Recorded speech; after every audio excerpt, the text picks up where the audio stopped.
Hi, and welcome back to another edition of Socrates Explains the Stock Market. It's part of everything. Today we're going to take another look at the charts, and we're going to move quickly into a version of technical analysis. Because let's face it, we just want to make the money. I agree. That's why I'm here too. So we have a basic 100 tick chart of Apple. So each one of these bars is 100 trades of 100 shares or more. And Apple is doing quite well today. It's moved up a lot. Uh, Look at the 500 tick chart. So this is a much longer tick. This is the beginning of the day, and I traded some of this, and I haven't traded since. But that's one impressive move. That was definitely a profitable opportunity. So let's take a quick look at a simple moving average. The simple moving average is one of your basic techniques to track the motion and whether a stock is essentially overbought or underbought or oversold. And we're looking at the 20 SMA, the 20 simple moving average. So this is a line that is formed by averaging the previous 20 periods. So when you look at this here, when you count up 20 of them, it'll average out to 345 and 13 cents. And you can see it more or less tracks through them. You can see it's a trailing indicator, because as the stock price broke through the 20 SMA, it went from essentially a downtrend to an uptrend, and it bounced off the 20 SMA, and essentially it forms a dynamic trend line, because you can form trend lines yourself, which we did in the first video for just a moment, and it's an easy way to see where the stock is moving. Basically, you determine where you want to put it. I mean, that's the problem with trend lines, is they're arbitrary. I mean, in some ways, if you're going from the first to the second, one of the crazy things with trend lines is it bounces off of it. Once it breaks through it the first time, it has a tendency to come back to it, a little bit like an oil, where it sticks to it. And then once it breaks free, it drops through. Of course, you could also argue that you could put the trend line down lower if you wanted to, and you can say it broke through there. That's why it's a bit arbitrary, and why trend lines can be a bit tricky. But the 20 SMA is a short-term trend, and you can see how, once you got above it here, you were essentially in a strong uptrend. And again, you can draw trend lines there as well. And if you drew the trend line there, you would see that it does the same basic thing where it cuts from the bottom or from the top of the trend to the bottom of the trend, and then it comes back towards it. And then once you've broken through the trend, you don't have to necessarily panic, but you should be definitely thinking about whether or not you want to keep with this particular trade or not.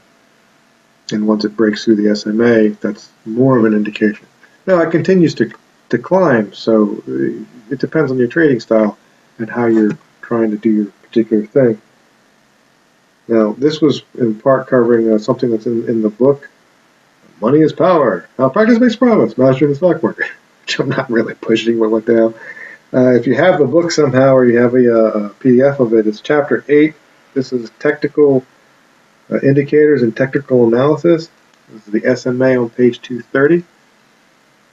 And one of the ways I use this, because with TradeStation, and I do everything on TradeStation, you can program these things yourself to be able to be manipulated. And so this is a dynamic SMA that I wrote, and where you change it to, say, the 50, these are actually 3 different 20 SMAs. This is the red SMA from the 100 tick chart, which we were just looking at. This is the 50 SMA, or 20 SMA for the 50 tick chart, which we're currently on. And the blue is the shorter 20 SMA from the 25 tick chart. Because you'll notice on my main screen, I spread different length tick charts from 25 doubled up all the way to, I think, 1,000. 25, 50, 100. Actually, then it splits at 250. It's not a direct double there, 500 and 1,000.